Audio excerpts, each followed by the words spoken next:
O Gleidson já fez o contato com o Marcelo Líderes, já estamos com o Marcelo. Marcelo, boa tarde para você, como vai? Tudo bem? Boa tarde, tudo bem? Prazer, Braga. Prazer é todo nosso. Marcelo, é lógico, você atua há muitos anos, você é representante do segmento, né, não só de feijão, mas de pulses também. Fala um pouquinho como é que está essa comercialização, como é que está o ânimo do produtor, como é que estão os negócios, principalmente nessa segunda quinzena, praticamente, do mês de março, para o mercado de feijão. Tanto carioca e, é lógico, feijão preto também, ou o carioca é o foco das atenções. Boa tarde mais uma vez. Então, boa tarde os produtores que te acompanham aqui, que são muitos.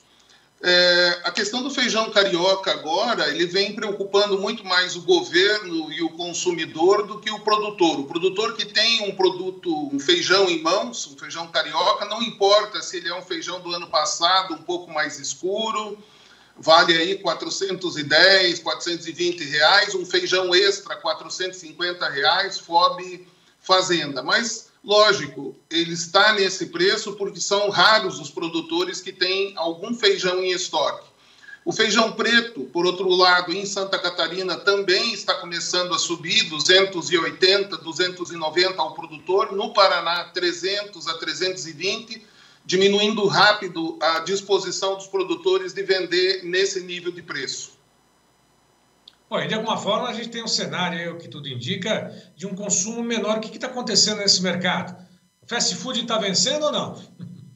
Nesse momento nós tomamos uma no fígado, né? A gente está vendo aí o pessoal do frango conseguindo colocar a proteína deles numa coxinha e entregando esse produto para o consumidor a um preço bastante competitivo. Claro que nós não vamos analisar a questão de saúde no médio prazo, no longo prazo. A questão é puramente financeira. O consumidor ele busca alternativas e no que depende do preço hoje, você tem aparentemente alguns itens superprocessados, ultraprocessados, conseguindo chegar a bom nível de preço para o consumidor. Por outro lado, o feijão, com a competição de espaço com as commodities, como a soja e o milho, obviamente, na primeira safra vem perdendo muito rapidamente área. Na segunda safra também vai perder alguma coisa de área. E, ao que tudo indica, nós vamos depender cada vez mais da área irrigada para abastecer boa parte do ano do consumo. Então, há aí algumas mudanças que estão acontecendo.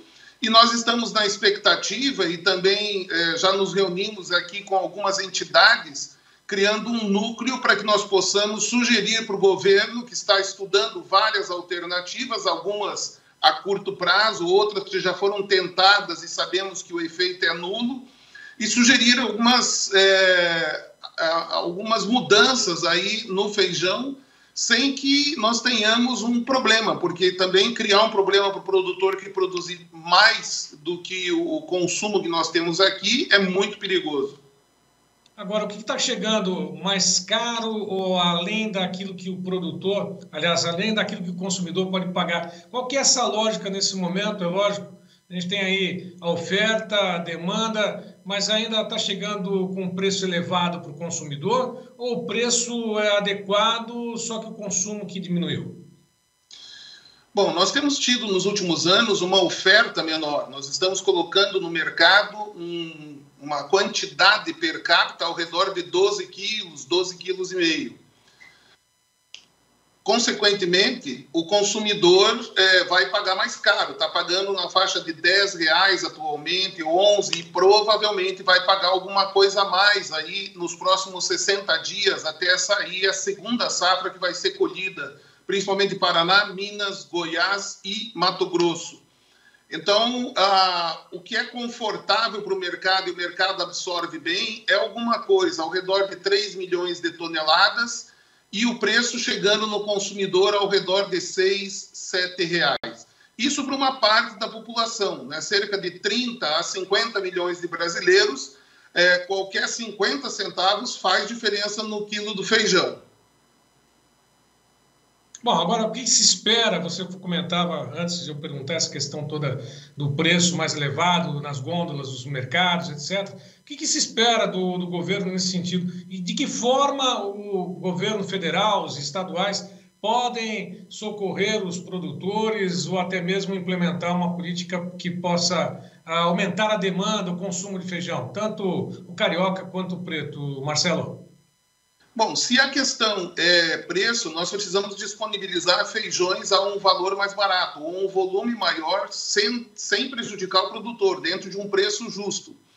Então, o produtor considera hoje um preço razoável, alguma coisa ao redor de 300, 320 reais. Porém, com a soja mais cara, ele precisa ter alguma coisa que tenha o mesmo resultado que a soja, ou o mesmo resultado que o milho durante a segunda safra.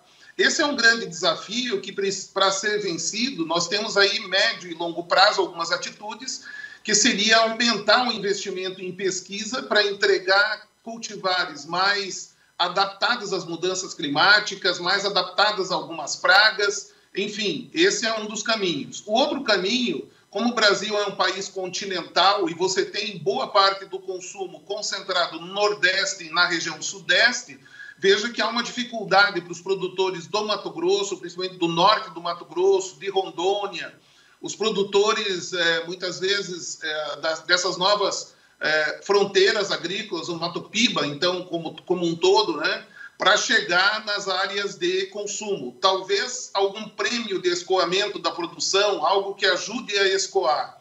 Uma outra situação para que produtores de pequeno e médio tamanho possam participar do mercado, talvez alguma coisa como o EGF, um empréstimo do governo federal. Então, aí você não tem maiores danos ao tesouro, né, quando você subsidia simplesmente, mas você tem dá condições para o mercado de carregar um estoque, por exemplo, da área irrigada e atender a demanda do primeiro semestre de cada ano, que é onde nós estamos tendo mais problemas. E isso precisa custear de alguma forma. Uma outra maneira seria, aí sim, subsídio, estender o financiamento, ou as taxas de juros de financiamentos do Pronaf para o Pronamp, ou seja, incluir nos benefícios os produtores de médio tamanho também, que fazem muita diferença na produção. Agora, Marcelo, você falou a respeito não digo concorrência, né, do feijão, né, feijão mesmo, com feijão soja, com a soja.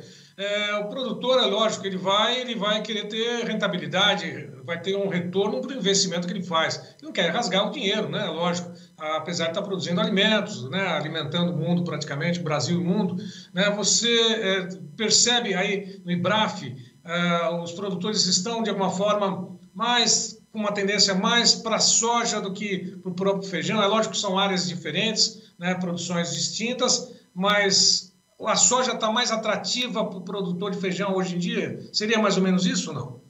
Sem dúvida nenhuma, e sobretudo em áreas não irrigadas, porque você entrega o feijão para ser primariamente avaliado visualmente. Então, se você tem um pouco mais de chuva, se você tem que passar esse produto por um secador, você tem, consequentemente, uma perda.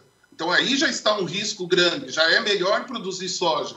Aí você tem os custos de produção versus o preço de liquidação. Soja você tem mercado futuro, você já vende safra dos próximos anos. O feijão você tem mercado, somente o mercado à vista. Você tem ali, entregou, recebeu, e você só vai saber exatamente quanto você vai conseguir reputar naquela área que você plantou no momento da colheita.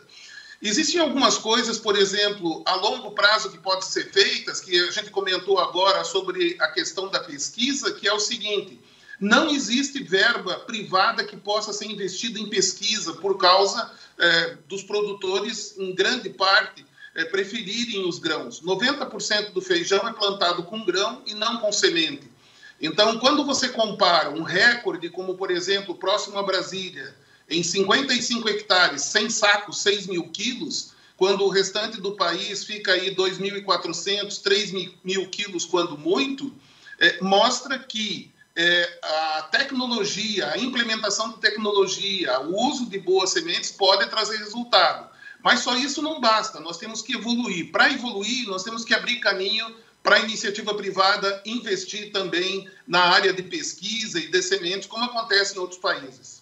Bom, resumo da história com relação à comercialização, a tendência daqui para frente é de um consumo menor e, consequentemente, esse consumo menor pode esbarrar, diminuir ainda mais as cotações que estão sendo registradas no mercado, tanto carioca quanto preto, é isso? No curto prazo, não. 60 dias a 75 dias, nós não devemos ter nenhum movimento negativo nos preços. Depois vai depender muito da velocidade, da concentração, das condições, né, que essa segunda safra vai ter, lembrando que ela foi implantada com bastante atraso esse ano, né, depois da soja. Então, nós temos aí um período não ideal para o desenvolvimento das lavouras, principalmente durante o final do mês de abril e o mês de maio. Isso é um pouco preocupante, mas vamos ter uma segunda safra e no momento da colheita da segunda safra, sim, vai existir um recuo nos preços, mas acredito que nada que traga prejuízo ao produtor. Tá certo. Bom, e a dependência de feijão preto continua ainda da China. A China deu uma bloqueada, o Brasil deu uma bloqueada também nas importações de feijão lá da China. Como é que está esse comércio? Só para poder finalizar contigo. Então vamos lá, vamos atualizar a China. A China virou o disco de exportadora, está se transformando em importadora. Nós devemos ter, durante esse ano anunciado, um acordo fitossanitário com a China, para o Brasil poder, quando tiver excedentes, exportar para a China. Esse é o mercado mundial. Você veja como isso mudou rápido, Braga. Mudou muito rápido. Então, nós estamos complementando o nosso abastecimento de feijão preto a partir da Argentina. Tá certo. Marcelo, como sempre, um prazer falar contigo, atualização sobre o mercado de feijão. Futuramente a gente fala um pouquinho sobre pulses também, outro segmento importantíssimo que avança bastante nas regiões produtoras aqui do Brasil. Mais uma vez, muito obrigado, até uma próxima.